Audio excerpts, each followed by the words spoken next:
when I worked at universities, this popped up.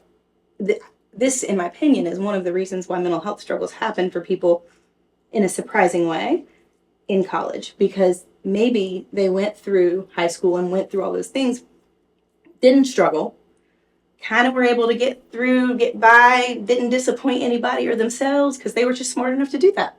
And that's great. They get to college, and college is a challenge. They've never been challenged. The discomfort of that challenge makes them second guess themselves, right? My identity is I'm good at things. This is supposed to come easy to me. And we know that if people are growing, it's uncomfortable. So what happens is they get into college or wherever it is that there's now new challenges and changes, and they have meltdown because their expectations of themselves are unrealistic. How they identify success is in the outcome, not in the challenge, not in the process, right? And what's really sad is there's been studies, and I can't remember the exact age group, but it was school-age kids. And it was done by Carol Dweck, the person that wrote this book that I'm talking about. The kids that were high achievers and did something that was hard would start to lie and cheat because they didn't want anybody to see that something was hard for them. So instead of saying, hey, teacher, I don't understand, can you help me? They were either staying up all night, running themselves into the ground, making an effort, or if you asked them what their scores were or what was going on, they would not tell the truth because it was so ingrained in them that in order to be valuable, valid, worthy, they needed to succeed at everything that they did, and it needed to be easy. And so that's really the biggest thing. Those are high risk things. If you think about it, I'm sure you've seen people struggle with this. Yeah? Mm-hmm. Oh, absolutely. So the difference between fixed mindset and growth mindset at a core level is that people with growth mindset have an understanding that we can grow as much as we want to. We just make progress. We just have to try harder. We just have to keep putting effort in. The struggle is where the growth is. And I think when you and I talked about this first time, we were excited because we both were thinking about like weightlifting, right? Mm-hmm. We say, the point, that's why I love my weightlifters. They get this really easily, is that where do we know growth is happening? Over time. And at the failure, right? Like we only know how far we can go and how good we are if we're willing to fail. Fixed mindset makes no one willing to fail. The people that struggle give up. They don't even know where their end point is, right? They don't pursue that end point because they don't think there's a point. The people that have this initial high capacity also don't pursue failure because they don't want anybody to see that it's hard. Growth mindset people say, how do I get to the end of what I'm capable of so that I know what I'm capable of and tomorrow I'll know where to start? How do I get better than I was yesterday and keep going and keep going and keep going? So it's this understanding that we should be failing, that if we're not failing, we're not challenging ourselves, we're not pushing ourselves. And so we'll talk in a minute in more detail about what really gets in the way of that, but that's really the biggest difference is a person with fixed mindset believes that they're limited, they don't have control over their outcomes. There's it's going to be embarrassing to not do well or to fail or to struggle. And so we're going to stay in our comfort zone, whatever that is, whatever that means, we're going to stay there. They're not prepared for a challenge to mean that they're doing the right thing. People with growth mindset look for the challenge. You hear people say pain is gain. It's played out, right? Played out a little bit with the pain is gain. But discomfort meaning growth, right? These people believe that, yeah, this doesn't feel good right now, but that's how I know I'm onto something. And they have found teachers that can implement growth mindset, can help kids know, the grade doesn't mean anything. And it's as simple as when we give kids tests, we'll write -2 out of 10, right? Like if they miss 2, -2 out of 10. Why do we say -2 instead of +8? Right? We don't say you got 8 of and I personally, I have little kids, so I'm trying to implement this. It's like if they come home and they miss 2 things, instead of me immediately going, well, what happened that you missed these 2? I'm going to go, awesome. You got 8 of these right. That's amazing.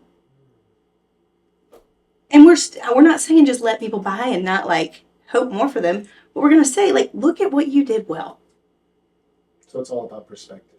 It is simply that. Mindset in general, as a whole, we're talking about two different kinds, is nothing more than the lens that you see the world out of. And our lens is built on our beliefs, right? And if we believe we can only do so much, we're only going to try so hard, right? If we believe things are limitless, because they're limited to the potential of our work and movement forward, we're going to operate that way. And so that is where mindset changes everything. It changes the reason why you go to the bathroom. I mean, it encompasses everything. So it's huge. That's why it's important. So curious, do you have any data or do you know about homeschooled children? Because you talked about how it's easy for high achieving young children to have this inflated sense of ego because they are put into a different classroom setting. Like compared to peers. Compared to your peers. Homeschooled, unless you have a sibling that's a twin or it's hard. Is there any? It's actually, I mean, the school thing is really just an example because language is one of the biggest pieces of it. So like, for example, even what we're talking about with the test, like when we're talking to kids about what they're doing right or what they're doing wrong, we have this tendency to be like, you are really smart. Look, you did good on this test. You are really smart. So for the high achieving kids, for example, if we're constantly telling people, and I'm not saying you can never say people are smart. It's okay. We're not going to demonize it altogether. But the reality of being like, you are smart, that's why you made a good grade. Does that give you credit for your hard work? No, it's just telling you were born this way, so we expect you to do well. You were born smart, so you should do well. You shouldn't have to work hard for it because you're smart, right? Versus if I say, like, let's say that you're my kid and we're doing homeschool and I've got a test and you've got an 80 or whatever, and we'll say that's a good grade. If I come to you and go, look at how smart you are, you made an 80. I'm undermining the work you did. I'm undermining the growth. I'm undermining any of that. Versus if I say, you know what? You made an 80 on this. I know how hard you worked. I remember when you couldn't do this thing right here and you took these steps and did this stuff, and look at where we're at now. It's very different, right? Because I'm acknowledging your discomfort in it. I'm telling you what you did to get there and that was good and that was okay because there were mistakes and imperfection and all the things that got you there, right? And so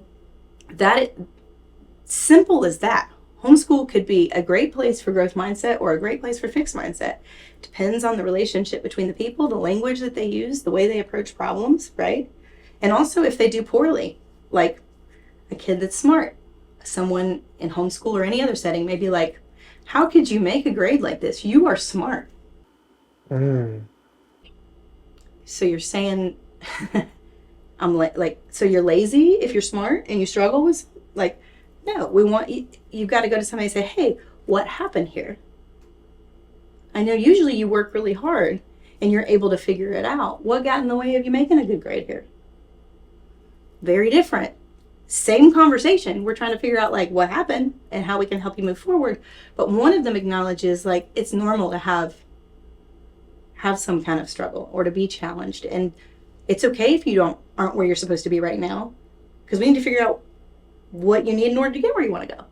So I think it really doesn't matter. It happens in relationships. So this is one, we won't even go into this today, but it can happen in marriages. It can happen in boyfriend-girlfriend relationships. Like the language that we use about why people do what they do and why they achieve what they achieve has a critical impact on this stuff. We think about kids because that's when it starts to develop. But I mean, how would you feel if somebody's just like, we knew you were going to do that because you're so smart.